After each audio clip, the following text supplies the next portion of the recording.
మల్కాజ్గిరిలో రౌడీ రాజకీయం అది సరికొత్తగా ఈరోజు తెర మీదకి వస్తున్నటువంటి సందర్భం. ఎవరైతే తండ్రి కొడుకులు గత మాజీ ఎమ్మెల్యేగా ఉన్నటువంటి మైనంపల్లి హనుమంతరావు, ఆయన కొడుకు రోహిత్ మొన్న 2 రోజుల కింద చేసినటువంటి హల్చల్ ద్వారా లోకల్ ప్రజానికం మాత్రం ఒక తీవ్ర స్థాయిలో ఆగ్రహం వ్యక్తం చేస్తున్నటువంటి పరిస్థితి. ఈ రౌడీ రాజకీయాలతో మల్కాజ్గిరి రాజకీయాన్ని ఎట్లా శాసిస్తారని చెప్పేసి వాళ్ళ మీద ఆగ్రహంతో ఉన్నటువంటి విషయం. ఈ నేపథ్యంలో చూద్దాం, కొంతమంది నిజంగా లోకల్ మల్కాజ్గిరి అంటేనే చాలా పెద్ద ఏరియా కాబట్టి ఇక్కడ ఉన్నటువంటి నిజంగా లోకల్స్ వాళ్ళు, ఇక్కడ లోకల్లో ఉన్నటువంటి వాళ్ళు ఏమనుకుంటున్నారు, వాళ్ళ హల్చల్ని ఇక్కడ స్వీకరిస్తున్నారా, నిజంగా వాళ్ళు వాళ్ళ యొక్క పెత్తనాన్ని మల్కాజ్గిరి ప్రజలు ఏ విధంగా తీసుకుంటారు అనే అంశానికి సంబంధించి మనతో మాట్లాడేందుకు కొంతమంది ఉన్నారు. మీ పేరేం పేరన్నా? నా పేరు బైరు అనిల్ కుమార్. మల్కాజ్గిరి 141 డివిజన్ ప్రధాన కార్యదర్శిగా పనిచేస్తున్న పార్టీకి, టీఆర్ఎస్ పార్టీకి, బీఆర్ఎస్ పార్టీకి పనిచేస్తున్నాను నేను. అసలు ఎందుకు ఇంత రౌడీ రాజకీయం నడుస్తుంది ఇక్కడ మల్కాజ్గిరిలో? వ్యాన్లు పోతున్నాయి, 200-300 మంది ప్రజలు వస్తూ ఉన్నారు, ఉరుకులాడుతున్నారు, తర్వాత కార్లు ఎక్కుతున్నారు, ఎస్ఐలను తిడుతున్నారు, సీఐలను తిడుతున్నారు. ఏంది ఇది? ఎప్పుడు లేని సంస్కృతి మళ్ళీ ఇప్పుడు కొత్తగా వచ్చింది ఇక్కడ. సార్, ఇప్పుడు ఈ గతంలో నుంచి కూడా ఇదే ప్రాబ్లం జరుగుతుంది. మళ్ళీ 141 డివిజన్ కానీ మన మల్కాజ్గిరి కాన్స్టిట్యున్సీలో, నియోజకవర్గంలో ఈ మైనంపల్లి హనుమంతరావు గారు వచ్చారు, మాజీ ఎమ్మెల్యే గారు, ఇప్పుడు మాజీ అయ్యారు. అతను ఇంతకుముందు మా ఎమ్మెల్యేగా అతన్ని మేము గెలిపించినా కూడా ఇదే వైఖరి నడిచింది ఇక్కడ. దాన్ని చూసి ప్రజలు చూసుకొని గమనించి 52,000 ఓట్లతో ఆయన వెనక్కి పంపించారు. ఆయన వైఖరి చాలా అది ఘోరంగా ఉంది. అది రౌడీజం నడిపిద్దామంటే మల్కాజ్గిరి ప్రజలకు ఆల్రెడీ అందరు మల్కాజ్గిరి అంటేనే చాలా పాతది నియోజకవర్గం ఇది, మన పాత నియోజకవర్గం ఇది. అందులో మనం అవకాశం ఇచ్చాము, బయట వాళ్ళకి అవకాశం ఇచ్చాము. లోకల్ వాళ్ళకి ఉండే ఒక రాజేంద్ర అన్న గారు ఉండే, ఆయన మా ఇంటి అన్న, తమ్ముడు, వదినే లాగా భావంతో మల్కాజ్గిరి ప్రజలందరము ఇంటి కుటుంబ సభ్యుల్లాగా బతికాం. అంటే ఇది మల్కాజ్గిరి ఏర్పడి నాకైతే ఇప్పుడు 54 సంవత్సరాలను నేను చూసినప్పటి మల్కాజ్గిరి ప్రాంతం ఉన్నది. అంటే గ్రామకంఠం నుంచి, గ్రామం నుంచి మున్సిపాలిటీకి అప్పటి నుంచి మేము అన్నదమ్ముల్లా కుటుంబంగా వెదిగి ఈరోజు వచ్చి ఆ రాజంతో మాట్లాడొద్దు, వాని ఇంటికి పోవద్దు అంటే నిన్ను ఓడగొట్టిన ప్రజలు, నాయకులు చెప్తారు అమ్మ ఆయన మంచోడే చెడ్డోడే అని ప్రజలు గమనిస్తున్నారు. అందరు ఎడ్యుకేటెడే, all are educated in Malkajgiri, ఎవరు లేరు. ఇంకొకటి సార్, నేను చెప్పేది మీ ద్వారా తెలియజేస్తున్నాము, మల్కాజ్గిరి భయస్సులు ఎవరు లేరు. మీ భయం ఉండి తీసుకెళ్ళి అల్వాళ్ళ పెట్టుకొని మా మహిళ కార్పొరేటర్ మేకల సునీతమ్మని నెట్టేయడము, ఆడు బెవర్సీ అంటే ఆడు కూడా తెలియదు, మల్కాజ్గిరికి వచ్చే సాయి అంట. వాడు ఇన్నాళ్ళు ఎప్పుడు కనవలే మా ఏరియాలో. ఇంతకు ముందు కూడా నేను మీద వాయిస్ ఇచ్చిన, అరే సాయిగా మల్కాజ్గిరిలో అందరు పైల్వాన్లే, నువ్వు ధమ్కిలు ఇయ్యకు, నీ వయసు ఎంత, నువ్వెంత, ఇవి చెయ్యకరా అంటే నాకు వేరే ద్వారా ఫోన్ వచ్చింది, అన్న నువ్వు అన్నకు మా ఓడే సాయి అంటే, అన్న అదుపులో పెట్టుకోండి, ఇక్కడ అందరూ 50-60 వేలు ఇన్నోళ్ళే, అందులో మాకు మండలం రాదన్న అంటే మాకు ఆయన పెద్ద మనిషి, మా ఊరికే పెద్ద మనిషి, మాకు ఆపత్తుంటే ఆయన వస్తాడు. నువ్వు కూడా ఉండివి, నీకు పెద్ద మనిషిలా గౌరవించడం. కానీ ఈరోజు నువ్వు మా మహిళల మీద దౌర్జన్యం చేయడం ఎంతవరకు? మేము ఒక దళిత మహిళ, అల్వాల్ కార్పొరేటర్ కిషోర్ అన్న భార్య మీద అటాక్ చేస్తేవి అట్లా అంతంత ఏంది? ఆమె చేయిని పట్టి రాగడం ఏంటిది? అంత దౌర్జన్యం ఏంటిది? ఎలక్ట్ అయిన వాళ్ళకి సీట్ ఇవ్వకపోవడం ఏంటిది? మీరు ఐలయ్య గారు వచ్చారు, ఆయన కూడా అంటున్నారు గౌరవంగా కార్పొరేటర్ సీట్ ఇవ్వండి, ఎలక్టెడ్ పీపుల్ వాళ్ళకి ఇవ్వండి అని ఆయన చెప్పి, ఆయన మాట కాదు నువ్వేంది నాకు ఎప్పుడు అన్నట్టు మాట్లాడడం. అది రేవంత్ రెడ్డి మనుషులు అని పేరు చెప్తున్నారు, రేవంత్ రెడ్డి గారి పేరు. ఆయన ఎక్కడున్నాడో వీళ్ళు ఎవరు మరి? ఆయన పేరు చెప్పి ఆయన బదిలీ చేయడం ఎందుకంటే ఇది క్రియేట్ చేయాలా, టీఆర్ఎస్లను కొట్టాలా? ఇవాళ నువ్వు కాంగ్రెస్లో పోయినావు, సీటు తండుకొని పోయినావు, మేము పొమ్మన్నమ్మా, నీ ఇష్టంగా పురుగా నువ్వు పోయినప్పుడు నువ్వు వేరేలోకి అవకాశం ఇవ్వాలి కదా. గెలిచిర్రు, మేము గెలిపించుకున్నాం సింపతి మీద. అలా జేఏసీ వెంకన్న ఫైట్ చేసి ఆయన తీసుకెళ్ళి పోలీసులు బయట పడేసారు. అంటే వీళ్ళు అధికారంలో ఉన్నప్పుడు మొత్తము పోలీసు బలగాన్ని ఎంబడబెట్టుకొని తిరుగుతారంటే కష్టమే కదా సార్ ఇది. అదే అంటున్నా, ఇప్పుడు ఎక్కడి నుంచో వచ్చి ఇక్కడ రాజకీయం చేయడం వేరు. అదే రాజకీయం చేసిన తర్వాత 100% ఇక్కడ ప్రజల అభిమానాలు చొరగొనాలి. వాళ్ళతో అరే ఎక్కడి నుంచి వచ్చినా కూడా మా ప్రజలకు మేలు చేస్తున్నాను కానీ ఇవాళ మొత్తం ఈ చౌరస్తాలు తిప్పేసుకొని మొత్తం అంటే ఎందుకు ఇదంతా? మల్కాజ్గిరి ప్రజల ఏమంటారు దాన్ని, చేతగాంతనమా లేకపోతే మంచితనం అంటారా? ఇప్పుడు మల్కాజ్గిరి చేతగనం కాదు సార్, ఆయనకు రెస్పెక్ట్ ఇచ్చినాం.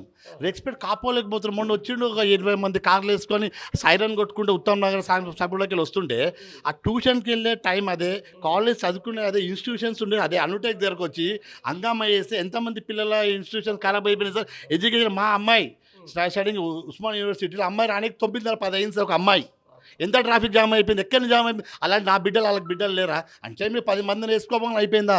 చదువు సంస్కారం ఉందా అంటాడు, నేను డాక్టర్ అంటాడు, అదంటాడు ఇదంటాడు. ఇదేనా సంస్కారం? మనకే చోరసలు నిలబడి అంటే అధికారులకు రెస్పెక్ట్ లేదా? అధికారులకు రెస్పెక్ట్ లేదా అంటారు సార్. రాపోరా అంటే సీఐ అంటే ఏంది? ఒక సర్కిల్ ఇన్స్పెక్టర్ మల్కాజ్గిరి, మాకు ఒక ఎస్ఐ ఉండే ఒకప్పుడు, ఒక జమీందారు పోయి ఎస్ఐకి వెళ్ళి సీఐ వచ్చిండు. ఒక 6 సెక్టార్, ఒక 6 ఎస్ఐలను పెట్టుకొని ఒక సీఐని అట్లా అంటే ప్రజల ముందు ప్రజలు అయిపోతారు. రెస్పెక్ట్ గౌరవం ఇస్తారా సీఐకి ఎవరైనా? అదే కొద్దిగా ఆలోచించుకోవాలి కదా సార్. నువ్వు ఉండేది మెదక్ ఎమ్మెల్యే, మెదక్లో చూసుకోవాలా.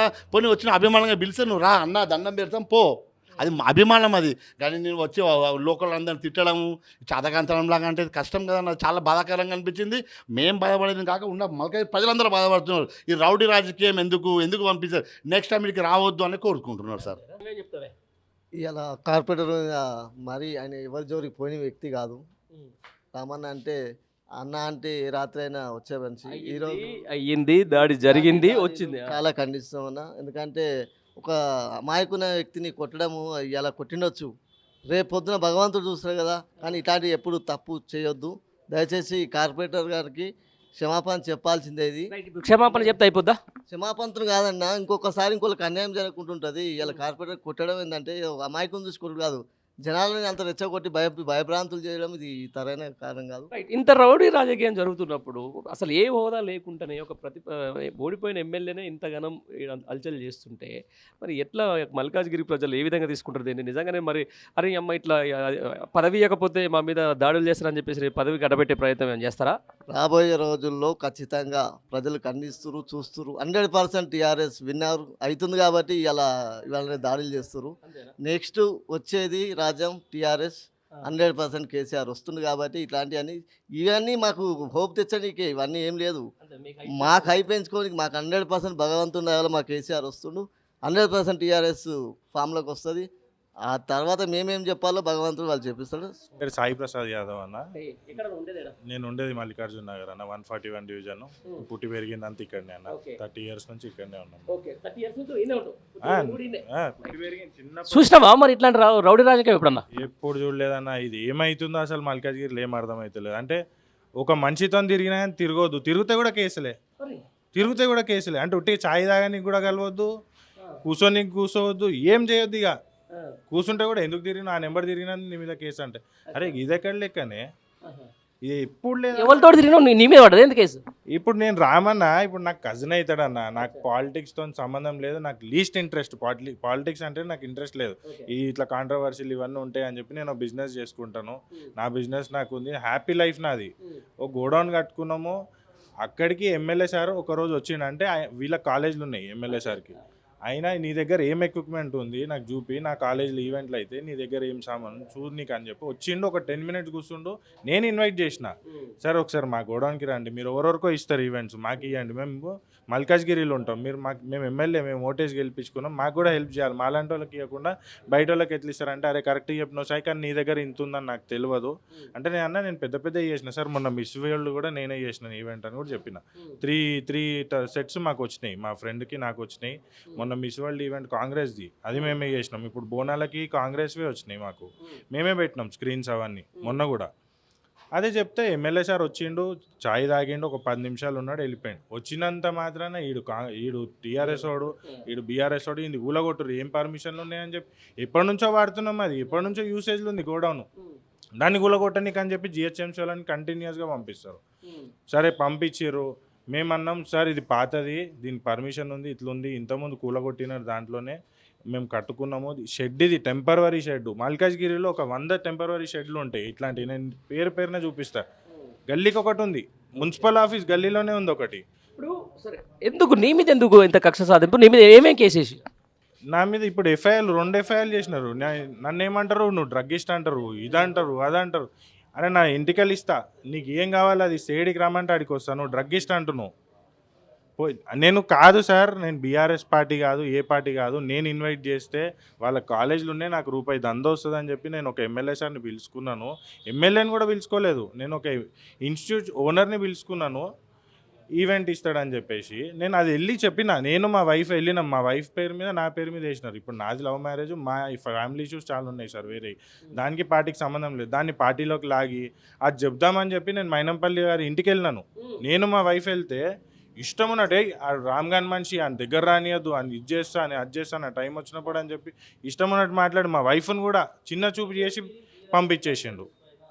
ఫుల్ ఏడిచింది మా వైఫ్. అసలు మాకు పాలిటిక్స్ ఇష్టం లేదు సార్, కానీ ఆయన మమ్మల్ని అట్లా తిట్టినందుకు మా ఆత్మాభిమానం ఉంటుంది, ఓ సెల్ఫ్ రెస్పెక్ట్ ఉంటుంది. మాకు కూడా ఒక మనుషులం కదా. వచ్చిండు ఒక మనిషి, సరే ఎందుకు వచ్చిండు, ఏదో అవసరం పెట్టి వచ్చిండు. ఒక ఆడమని తీసుకొని వచ్చిండు, ఒక ఆడపిల్ల 5 నిమిషాలు టైం ఇవ్వండి మాకు మాట్లాడండి మాతోనని అన్నారు. మరి మాట్లాడితే మీకు తెలుస్తుండే కదా మేము ఏం మాట్లాడనీకి వచ్చినామని. ఏమనంటే రామ్ గన్ మనిషి అంటే ఎప్పుడో నేను ఏ దినమన్నా ఒక్కసారి కండువా కప్పుకోలేదు సార్. నేను బీఆర్ఎస్ పార్టీయే కాదు ఒక్కరోజు కండువా కప్పుకోలేదు. కానీ ఈరోజు నన్ను రెచ్చగొట్టి నన్ను చేసినందుకు నేను ఇవాళ 100 మంది యూత్తోని ఇవాళ కేటీఆర్ సమక్షాన నేను జాయిన్ అవుతున్నాను. ఇవాళ 100 మెంబర్స్ ఫుల్ యూత్, నాకు ఫుల్ సపోర్ట్ ఉంది. నా దగ్గర ఫుల్ యూత్ ఉన్నారు, నా ఫ్రెండ్స్ అందరు తిడుతున్నారు. ఇప్పుడు మొన్న ఈ జరిగిన ఇన్సిడెంట్లో కూడా నేను అయ్యప్ప స్వామి పూజకి ఈవెంట్ చేసినాను, ఎమ్మెల్యేతోని ఓ ఫోటో దిగినాం. దాంట్లో కండువా లేదు ఏం లేదు. మొన్న రామన్నని కొట్టిన వీడియోలలో నా ఫోటోలు హైలైట్ చేసి నా ఫోటోలు యాడ్ చేస్తున్నారు. అంటే ఎంబడి తిరిగితే తప్పు. ఇదెక్కడ రాజకీయం, ఇదెక్కడ రౌడీజము. ఆ 2 కేసులు పెడితే పోలీసు వాళ్ళు చెప్తున్నారు ఏమని, ప్రెజర్ మీద అవుతుంది సార్ మీరు పోకండి అంట. అరే నేను ఏడ పోయినా రా భయ్, నేను ఏ ప్రెస్ మీట్కి పోయినా, ఏడ పార్టీలో తిరిగినా, ఏడ కండువ కప్పుకొని తిరిగినా, ఏ పొలిటికల్ యాక్టివిటీస్ చేసినా, ఎటువంటి యాక్టివిటీస్ చేయలే నేను ఇంతవరకు. ఎందుకు చేస్తారంటే మాకు ఏసీపీ నుంచి ఫోన్ వచ్చింది, మీరేమనుకోకండి ఇది కోర్టుకు పోతుంది, 2 రోజులలో క్లోజ్ అయిపోతుంది, కానీ మీరు ఇది తీసుకోండి, నోటీస్ తీసుకోండి ప్లీజ్ అని రిక్వెస్ట్ చేసి ఇస్తారు. మాకు అంత అవసరం ఏముంది, కోర్టు పరిధిలో మాది గోడౌన్ది కూడా కోర్టు పరిధిలో ఉంది ఆల్రెడీ. అయినా సరే ఇంటిమేషన్ లెటర్లు కడుతున్నారు ఏం కట్టట్లేదు. అది పాత గోడౌన్ ఎట్లుంది అట్లనే ఉంది, టెంపరీ షెడ్ అది. అట్లాంటి 200 షెడ్లు ఉన్నాయి. అందరికీ ఇవ్వండి, మరి అందరికి ఒకటే న్యాయం ఉండాలి కదా. ఇప్పుడు బీఆర్ఎస్ వాళ్ళు ఏమో గుల కొడతా అంటారు, కాంగ్రెస్ వాడు బాక్స్ గేట్లు పెట్టుకోవచ్చు, ఏదైనా పెట్టుకోవచ్చు, నడుస్తుంది. ఇది పద్ధతి కాదు. మీరు లేని వాళ్ళని రెచ్చగొట్టి కాలిపీలి ఇంకా సింపతి పెంచి ఇంకా పెంచుతున్నారు బీఆర్ఎస్ పార్టీని. ఓపెన్గా చెప్పాలంటే అవసరం లేని వాళ్ళని కూడా పాలిటిక్స్లోకి లాగి అది మీరే చేసుకుంటున్నారు.